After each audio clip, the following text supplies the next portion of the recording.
पूर्वी चंपारण जिला के कल्याणपुर थाना में एक ऐसा भ्रष्ट और ऐसा करप्ट और ऐसा कुकर्मी छोटा दरोगा है जिसकी कहानी सुन करके शायद आप भी दांतों से उंगली काटना शुरू कर देंगे। अरे जिला के कल्याणपुर थाना में जो समीम अहमद है, छोटा दरोगा है, चूँकि उनके पास अपना महिला अपने अथी लेके जाती है उनके लिए गुहार लगाने के लिए, तो महिला को क्या करते हैं, नशा खिला देते हैं और नशा खिला के उनके साथ अपना गलत करते हैं। गलत करके उनका वीडियो बना लेते हैं। वीडियो के डर से कई साल तक अपना, जब तक उनका मन नहीं भरा जब तक ही साथ में रखते हैं। उसके बाद जब मन भर गया उसके बाद में लात मार के भगा देते हैं। चूँकि उसके शिकार मैं भी हूँ, मेरे साथ भी 1.5 साल तक रखे। उसके बाद में फिर कई लड़की के साथ उनका है और हल्ला हंगामा करने पर, कानून माने अपना केस के लिए जाने पर वो धमकी देते हैं कि तुम्हारा कभी भी हत्या कर सकते हैं। दरोगा जी बयान के लिए अपने गाड़ी में बैठा के आपको ले गए? जी, हरसिद्धि लेगा तो बोले कि नहीं, थाना पे बहुत सारा लोग है कि चलिए रूम पे। रूम में गया तो बोले नाश्ता वास्ता करने वाले, नहीं सर हमको जो भी बयान लेना लीजिए, हम अपने फिर जाएंगे। उसके बाद बोले कि नहीं चाय पी लो। उसके बाद चाय में कहा पिला नहीं पिला हमको कुछ पता नहीं है। आपको दरोगा जी अपने डेरा पे चाय पिलाए और चाय पिलाने के बाद आप बेहोश हो गई, आपको कुछ भी पता नहीं लगे कहाँ है कि हम कहाँ है। उसके बाद 2:30-3 बजे तो देखे कि मेरे साथ सोए थे, तो हम उसी वक्त उठे, बोले सर क्या मेरे साथ क्यों ऐसे कर रहे हैं कि हम यहीं रह के हमको पहुँचाए नहीं आप? तो बोले नहीं हल्ला चिल्ला मत करो ना तो तुम्हारा। उसके बाद वीडियो मोबाइल खोले, मोबाइल के वीडियो दिखाने लगे कि ये देखो। हम आपका वीडियो बना लिया था? गलत काम का वीडियो बना लिया था जी। कि जब तक बिहार के थानों में इस प्रकार का रहेगा दरोगा तो न्याय कहां से होगा भैया? न्याय कैसे होगा? पूर्वी चंपारण जिला के कल्याणपुर थाना में एक ऐसा छोटा दरोगा है और इतना कुकर्मी दरोगा है जिसने हमारे सामने खड़ी शादीशुदा एक महिला को अपने प्यार के जाल में फंसाया, गंदे काम का वीडियो बनाया और वीडियो वायरल करने का नाम लेकर के वर्षों तक इनके साथ गलत संबंध बनाया। उससे पहले ये महिला न्याय के लिए एक चौकीदार के पास गई थी। पहले तो चौकीदार इनका शोषण किया और शादी का झांसा देके वर्षों वो भी गलत काम करता गया और उसके बाद थाने में बेच करके और थानेदार साहब ने इनका पूरा फायदा उठाने का काम किया। हम इनसे बात करते हैं कि आखिर मामला कैसे क्या हुआ था, क्यों इनको चौकीदार के पास जाना पड़ा, उसके बाद क्या जरूरत थी कि इनको थानेदार के पास जाना पड़ा, उस बारे में जानने का प्रयास करते हैं। क्या नाम है आपका?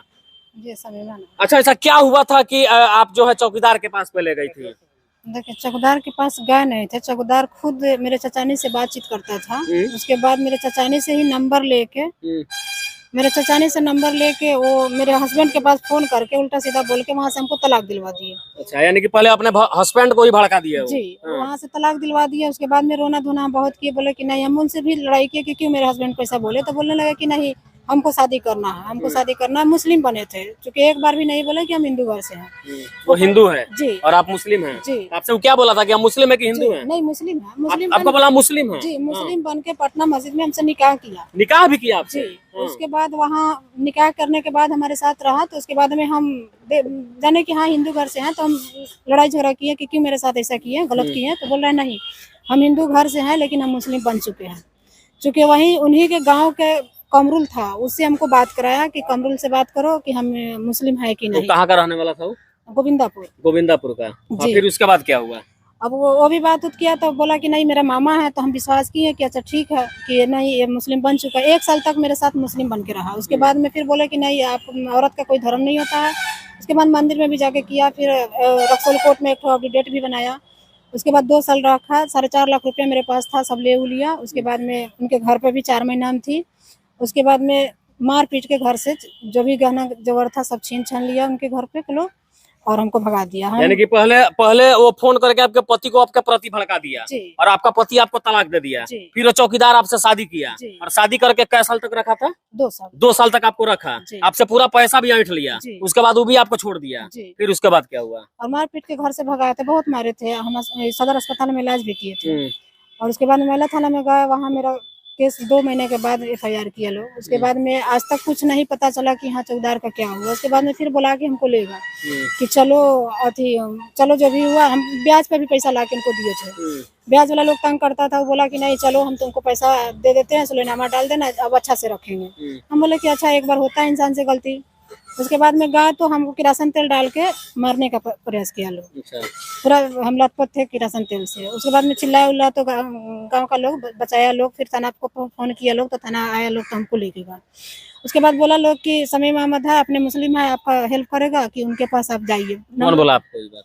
वही गोविंदपुर का लोग था। अच्छा, वहाँ का लोग बताया कि जो थाना में छोटा दरोगा है समी मोहम्मद, उसके पास आप जाइए, आप भी मुस्लिम है और वो मुस्लिम है, तो आपका मदद करेगा वो। जी। फिर क्या हुआ? उस मदद के लिए उनके पास कॉल किया, मोतिहारी आया था, किसी लड़की का कोर्ट में बयान दिलवाना था, उनके साथ ही सब आदमी के साथ 5-6 आदमी था, लोग हमको बैठा के ले गए कि चलिए वहाँ बयान ले गए। यानी कि दरोगा जी बयान के लिए अपने गाड़ी में बैठा के आपको ले गए? जी, हरसिद्धि ले गया तो बोले कि नहीं थाना पे बहुत सारा लोग है कि चलिए रूम पे। रूम में गया तो बोले नाश्ता वास्ता करने वाले, नहीं सर हमको जो भी बयान लेना लीजिए, हम अपने फिर जाएंगे। उसके बाद बोले कि नहीं चाय पी लो। उसके बाद चाय में कहा पिला नहीं पिला हमको कुछ पता नहीं है। 2:30-3 बजे रात था तो देखे कि मेरे साथ ही सोए थे। यानी कि जब चाय पिए उसके बाद क्या हुआ? हमको पता ही नहीं चला कि हम कहाँ चले गए। यानी कि आपको दरोगा जी अपने डेरा पे चाय पिलाए जी। और चाय पिलाने के बाद आप बेहोश हो गई, जी। आपको कुछ भी पता नहीं लगा पता नहीं है कि हम कहाँ हैं। उसके बाद 2:30-3 बजे तो देखे कि मेरे साथ सोए थे, तो हम उसी वक्त उठे, बोले सर क्या मेरे साथ क्यों ऐसे कर रहे हैं कि हम यहीं रह के हमको पहुंचाए नहीं आप? तो बोले नहीं हल्ला चिल्ला मत करो ना तो तुम्हारा। उसके बाद वीडियो मोबाइल खोले, मोबाइल के वीडियो दिखाने लगे कि ये देखो। हम बोले तब बहुत रोई हुई, बोला कि किसी को कहना नहीं है कि हम इनकी पत्नी नहीं है, सबको हम बोले कि मेरी पत्नी है। 2 महीने उनके डर में थे। यानी कि जब आप 2:30-3 बजे आपका नींद खुला, उस समय आप खुद को महसूस की कि मैं घर नहीं गया, मैं इनके साथ ही, उनके साथ आप बेड पे सोए हुए पड़े मिले थे। हाँ। फिर आपका वीडियो बना लिया था, गलत काम का वीडियो बना लिया था। जी। अब जरा सोचिए कि ये महिला जो है न्याय के लिए हरसिद्धि थाना में गई थी और वहां पे एगो कुकर्मी छोटा दरोगा था और न्याय के नाम पे किस प्रकार इनका गलत वीडियो अपने बेड पे बना लिया। जरा सोचिए कि जब तक बिहार के लगभग कोई किसी थाने में, ध्यान से सुनिएगा इस बात को, कि जब तक बिहार के थानों में इस प्रकार का रहेगा दरोगा तो न्याय कहाँ से होगा भैया? न्याय कैसे होगा? किसके पास रह के ले जाएंगे? और उसके बाद वीडियो बनाने के बाद क्या किया? उसके बाद डराने लगे, धमकाने लगे कि तुम वीडियो वायरल कर देंगे। चूंकि उसका शकल उनका नहीं था, सिर्फ उनका बदन था, शकल नहीं था। शकल मेरा यानी था। कि अच्छा आपके शरीर का पूरा वीडियो था उसके पास और उसका चेहरा नहीं था लेकिन उसका भी वीडियो था। जी। हाँ। तो मैं इस डर से 2 महीना तक थी, बहुत रोती कलपती रही कि जब बताइए हम तो एक जगह खुद दर दर के ठोकर खा रहे हैं, फिर आप सर क्या मेरे साथ कर रहे हैं? कर रहे कुछ नहीं, तुमको हम रखेंगे, हम मुस्लिम है, हिंदू था, ये था, बहुत गाली वाली बकते थे कि वो पसवान थे, बोले कि वो पसवान है, ये है, वो गंदा खाने वाला है, बहुत तरह का बात। उसके बाद में बोले कि अगर तुम उसके पास जाएगी ना, उसके पास जाना ही नहीं है, उसके पास तुम जाएगी तो तुमको मार देंगे, फेंकवा देंगे, हमको नौकरी का डर नहीं है, हमको कुछ नहीं है, हमारे पास उतना औकात है, तुमको खिला लेंगे, बहुत तरह। जी। 2 महीने तो उनके डर से थे। उसके बाद बोले कि अच्छा जो कर चुके, वो हमारे उम्र के भी नहीं तो वो एजेड है, फिर भी हम बोले कि अच्छा अब तो घर से पैर निकाल चुके हैं तो कहीं ना कहीं तो हमको जगह चाहिए रहने का। उसके बाद उनके साथ हम रहने लगे। तो फिर बोले कि नहीं तुम निकाह कीजिए, तो बोले अच्छा ठीक है, हम लोग को दुनिया वाले को दिखाना नहीं है कि हम निकाह जायज रिश्ता तुम्हारा हम कर देंगे। शुक्रवार दिन था, गए, आए 2:30-3 बजे, बोले कि तुम्हारा काम कर दिए। बोले ये कौन सा काम कर दिए कि जो हमसे कोई पूछताछ नहीं हुआ? तो बोल रहे कि नहीं हम जा रहे थे, तुमको इमाम साहब से बात कराए, तुमको विश्वास नहीं है तो गए, तो हमको किससे बात कराए, उन्हीं का दिल ईमान जानता है। बोले कि तो हमसे बात किए, बोले इमाम साहब कि नहीं निकाह हम पढ़ाए कि टेंशन मत लीजिएगा। तो हम उनसे भी बोले थे कि ये कौन सा निकाह होता है, मैंने 2 ही टूम ज़्यादा भी बात हम नहीं किए थे। उसके बाद फिर जब हमको 11 महीना हरसिद्धि में रखे। यानी कि हरसिद्धि थाना में ही जब वो पोस्टिंग था तब से सारा कांड हुआ। आप कितना दिन उसके साथ रही? उनके साथ 1.5 साल तक थे। 1.5 साल तक रही, यानी कि पति पत्नी का जो रिश्ता होता है उस तरह से। क्योंकि हरसिद्धि बाजार में सब कुछ जानता है कि इनकी पत्नी है, वहाँ पूरा लोग, वहाँ का लोग भी जानता है। जी सब कोई जानता है। अभी दरोगा जी कहाँ है? अभी कल्याणपुर में, जब कल्याणपुर बदली हुआ तो कल्याणपुर में भी गए थे। कल्याणपुर आप गई थी कि नहीं गई थी? हाँ गए थे, 2.5 महीने दिन वहाँ भी रहे। 2.5 महीने वहाँ भी रहे? जी, कल्याणपुर में ही रहे, मंगलापुर में सुभान भाई के डेरा में। नीचे बंधन बैंक है, ऊपर हम लोग रहते थे। फिर उसके बाद जब उनकी पत्नी को भी पता चला, हम भी इनको बहुत बोले कि एक तो खुद हम वहाँ सब बीवी बच्चा वाला लोग था कि हमारा ये हाल हुआ, हमारा बेटा भागाया लोग, वहाँ मेरा गुजारा नहीं, फिर आपके पास भी नहीं होगा तो नहीं हमारे पास होगा, क्यों नहीं, हमारे पास उतना औकात है, खिला लेंगे। अभी तो 10 साल मेरा नौकरी है, नौकरी पे लेके रहेंगे, उसके बाद तुम्हारे लिए भी घर बनाएंगे, उसका भी घर बन ही चुका है, बने बहुत तरह का बात बोलने लगे। उसके बाद झांसा देता था, फंसाता था और एंगल से भी। उसके बाद फिर मोतिहारी भी हमको रखता था, दलू भाई के मकान में। हाँ, मोतिहारी भी आते थे तो हम भी आते थे, साथ में लेके आता था, साथ में ही लेके जाता था। उसके बाद में फिर उनकी पत्नी को भी पता चला, मोतिहारी आई थी उनकी पत्नी। उसके बाद में फिर लगे 3-5 करने, तो हम भी दबाव बनाए कि नहीं अगर आपको कुछ हो जाता तो हम किस प्रूफ पर जाएंगे कहे कि हम इनकी पत्नी है, कि हमसे निकाह कीजिए। निकाह का जब अति बोलने दबाव डालने लगे तो वो हमको छोड़ने लगे, क्योंकि एक एक बात जो पप्पू है वो जानते हैं, क्योंकि उनके साथ का भी रिकॉर्डिंग है, वीडियो है, फोटो है, सब कुछ है। यानी कि आप 1.5-2 साल तक उनके साथ रह गए, उसके बाद तक वो निकाह नहीं किया आपसे? मैंने 1.5 साल 1.5 साल तक निकाह नहीं किया था। जब निकाह का बात किया तो आपको भगाइए दिया? फिलहाल अभी आप कहाँ रहती हैं? अभी मोतिहारी में रहती हैं। क्या चाहती हैं आप, क्या चाहती हैं? देखिए उसके बाद तो हमको मोतिहारी में एक बार थाना पे भी गए, तो थाना पे भी वैसे ही बोले, क्योंकि थाना पे पेट्रोल लेके गए थे, लेकिन थाना प्रभारी पेट्रोल छिनवा लिए, लेकिन ये नहीं पूछा कि हाँ बाबू तुम क्यों यहाँ बैठी है, क्यों आत्महत्या करना चाहती हो, कुछ नहीं किस पूछे। थाना में गए थे? कल्याणपुर थाना में। अच्छा, कल्याणपुर थाना में गए जी, थे। उसके बाद वहाँ से भगाने का भी शाम हो गया था, हम बोले कि नहीं हम कहाँ जाएंगे, हमारा जगह ही कहाँ है कि जाएंगे, कि उनको बुलाइए, उसी थाना में पोस्टिंग थे, साथ में ही ड्यूटी करके आए थे, हम थाना पे बैठे, वो लोग ड्यूटी निकले थे, पीछे ही उतर गए, पीछे ही से चढ़े, पीछे ही से उतर गए, क्योंकि हम 9 बजे से वहाँ थाना पर बैठे। उसके बाद 5-6 बज गया था, 6 बजे के बाद थाना प्रभारी किसी चौकीदार के नंबर पर फोन कर रहा है, बोल रहा है कि नहीं उसको कह दो जाने के लिए, यहाँ कुछ नहीं होने वाला। हम बोले कि नहीं रोड पे ही क्यों नहीं बैठेंगे, लेकिन हम यही रहेंगे, नहीं जाएंगे। तो बोल रहा है कि नहीं जाएगी कि यहाँ से कि मार के भगाएंगे। अच्छा, आपके साथ इतना सारा चीज जैसे हो गया, उसके बाद आप एफआईआर किए हैं कि नहीं किए हैं? थाना पर जाते तो थाना प्रभारी हमको भगा देते हैं। थाना प्रभारी आपको भगा जी, देते हैं? जी भगा देते हैं, नहीं लेते हैं, क्योंकि थाना पर भी कई बार गए हैं। उसके बाद लास्ट में 6 तारीख को भी गए थे, मैं चकिया थी वहाँ केसरिया में जाके इंस्पेक्टर मैडम को भी आवेदन दिए, आज तक कुछ नहीं हुआ। एसपी साहब के व्हाट्सएप किए थे, हम बीमार भी हैं, क्योंकि हमारे पित्त में पथरी भी है।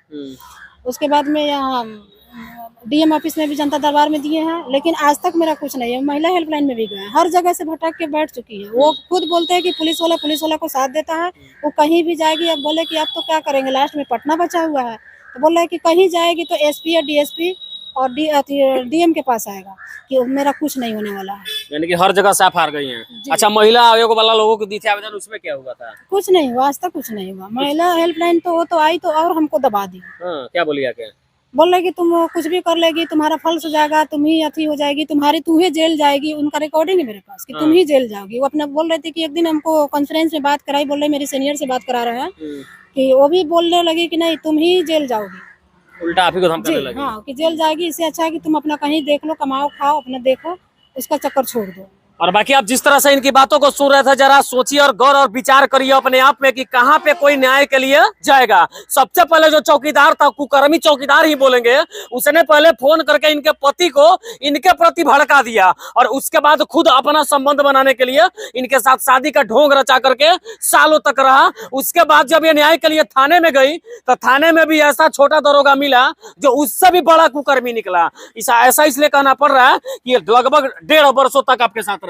चौकीदार तो दरोगा का बात कर रहे हैं जी, 1.5 साल तक इनके साथ रहा, अवैध काम किया। सबसे पहले चाय में नशीली पदार्थ पिला करके इनको बेहोश कर दिया। बेहोश करने के बाद अपने बेडरूम में ले जाकर के इनके साथ गलत काम किया, और गंदा काम का वीडियो बना करके इनको ब्लैकमेल करके अपने साथ वर्षों तक रखा, संबंध बनाया, और मन भरने के बाद में कूड़ेदान का कचरा समझ के सड़कों पे फेंक दिया। और जाते जाते बड़ी अधिकारियों से कहना चाहता हूं कि इस प्रकार लोगों की जिंदगी बर्बाद होने से बचा लीजिए। महाराज, आपके कंधों पे इन तमाम लोगों का विश्वास टिका है। मोतिहारी के एसपी साहब से विनती है कि कम से कम जांच करके वैसे कुकर्मी और कुसंगी दरोगा को सस्पेंड करिए और सलाखों के पीछे डालिए, ताकि फिर से दोबारा इस प्रकार किसी भी महिला के साथ वो खिलवाड़ न करे। जय हिंद।